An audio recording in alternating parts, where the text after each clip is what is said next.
There is beauty in the mundane. Life doesn't have to be constantly adventurous and exciting to be fun or worth living. There's beauty in spending a Saturday baking cookies and reading a good book. There's beauty in taking a hot shower after a hard day. There's beauty in ordering pizza and watching a movie with your best friend. These things are just as worthwhile as traveling the world or skydiving. You're allowed to appreciate small joys as well as big joys. And I think you'll be happier for it. Just because I live a rather soft life doesn't mean I live a perfect one. Adversity comes, regardless of who you are. We're all human. If I'm being honest, the past couple of weeks have been pretty tumultuous. I'm honestly going through it right now. But I find that the best way for me to get through my trials and tribulations is to help others get through theirs. So, for all of us, I'm going to offer today 5 easy tips for living a much softer, more intentional life. So, my first tip is to immerse yourself in knowledge. My favorite place in the world when I was a kid was the library. Yes, I used to love to run around outside with my friends and play. I used to love the arcade, but at the end of the day, you would usually find me behind a book. I've collected magazines ever since I can remember, probably from the time I was 12. And the bookstore is like my heaven. In fact, one of the things that I don't really like about the internet is the fact that there are less bookstores, because bookstores are amazing. Libraries are too. The general idea behind this tip is to find out things that you never knew before. I honestly believe we learn something new every day. And whenever you can expound upon that subject, you can research that subject and really know about it, I think that is definitely an asset to have. Just because you live a soft life, just because you might not be out grinding or hustling, doesn't mean you aren't well-rounded, well-read, or wise. My second tip for living an intentional life: observe your surroundings. Judging by this video, you might think that all I do is sit and drink coffee or tea or smoothies or juice or whatever and watch people all day. And you know what? You might be sort of right. I actually do a lot of people watching. I'm always observing my surroundings. I'm always listening to conversations I probably shouldn't be listening to. And I'm always looking for something new, something different, something I've never seen before. It's so nice to just sit and be quiet and just observe what's going on around me. I've learned so much that way. I especially like this tip for when I'm not feeling my greatest or when things are a little crazy in my life, because there's always someone else that's going through a little bit more than you are. And I don't wish that on them. It just lets me know that I'm not the only one who's going through. I'm not alone. And then I can pray for them too. When I'm praying for myself, I can ask for a little blessing for others. And I think that's kind of nice. Also, observing is a great way just to discover new things. I am always trying to discover something. And unfortunately, everything that I discover is not in a book. For me, that would be ideal. But sometimes you have to get out and about and you have to see what's out there in the world. This past weekend, I went back to Miami. I know you guys are probably like, girl, you must live there. You don't know how much I want to. But anyway, I was out and about in Miami and I saw some orchids growing in the trees. And one of the things I always wanted to do was grow air orchids as opposed to putting them in a vase or a pot. So that is something that I will go back to the bookstore or go online and Google and see if I can learn how to do. It's a great example of how you can take up a new hobby or learn something new just by observing the things that you see around you. Okay, so I might be nerding out here a little bit, but here is an example of just observing your surroundings. The hotel across from where I was staying had a circular pool.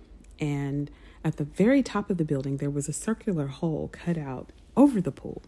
And it was so neat because throughout the day, you can see the different variations of the sun as it hit the pool or as it hit the side of the building. I didn't get to capture the different sun positions because obviously I couldn't stand there all day.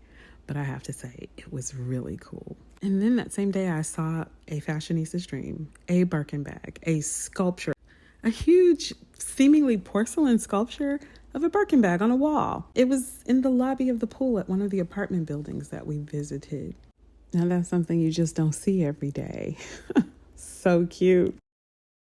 Okay, my fourth tip is one we should definitely all be doing. We all need to get some rest. I know most people are in a sleep deficit. A lot of people suffer from insomnia, or a lot of people are forgoing sleep to accomplish other things. And I say, stop it. Get your rest. I am a sleeper. It is how I get through this world. I think it is one of the key tenets to me living a soft life, because when things are not going my way, when I'm stressed out, when I'm sick, it doesn't matter. If I need an idea, if I need to know what decision to make, I sleep. That is how I figure out life. Once I wake up, things are typically a lot clearer. I may not have all the answers, but I'm calmer, I'm more clear, and I'm relaxed. Sleep is medicine, y'all. Your mentality is that you'll sleep when you die because you think you'll accomplish more. I suggest you rethink that. People accomplish way more after a good night's rest. One thing you definitely want to be intentional about is your food. I am embarking on a journey here very shortly that I will talk about at some point. I'm just on a glow up journey, and one of the things that I'm glowing up is my food. I know that I have to do better, so I'm trying to eat healthier. And it is a challenge for me because while I love all the greens and the good food, and I am still not at a place where I can always resist the not so good food. I do try very much, though, to create healthy meals whenever possible. And when I'm being proactive, that usually works. I try to find meals that aren't too bad for me or that are easy to prepare, because if it's too tedious, I'm not going to do it. I'm just going to order a pizza or throw something in the microwave. But if they're not too hard to prepare, I'm all here for it. And I get my fair share of the bad food too, which it's so hard to turn down because I am a foodie. I love good food. But going forth as I embark on this journey, and I will talk about that here, I think in visual diary form. If that's something you're interested in, let me know in the comments. I do want to talk about my get healthy, glow up journey at some point. One of the things I'm definitely going to do better at is my food intake. By the way, that is not my burger. That is my hubby's burger. I am cutting back on red meat first and foremost, which should be pretty easy to do because I didn't eat a lot of it to begin with. But of course, now seeing this, I could totally go for a bite or two. Oh, this is going to be a journey.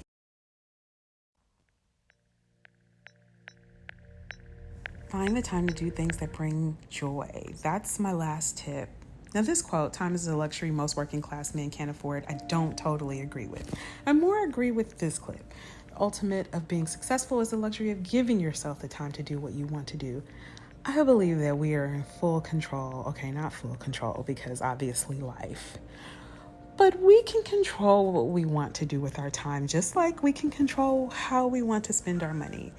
People will spend their money on what they really want to spend their money on. I think the same goes for time. I won't say that we have the same 24 hours in a day as someone else. That's not the point. We just can spend our time doing the things that we want. Why not spend a large chunk of it doing things that make us happy, that bring us joy, that we love? Schedule out your time. Find ways to multitask when it comes to time. You know, you may like to read a book and you may have a commute. Combine those two. You may want to take a class or even take a trip and you don't think the time is there, but maybe just for a month or so, you wake up a little bit earlier, put in more time at work, and build up that time to take a trip. I don't know, but just be creative. The time is there. You just have to bend it to your will. Find the time to do the things that bring you joy. And most importantly, if you can't find the time to go on a trip or take a class or do something out of the ordinary, at least find the time to reflect. Find the time to dream. Find the time to imagine. And in doing so, you may find the time to manifest the life that you really want. That's all for now. I'll see you in the next one. Bye.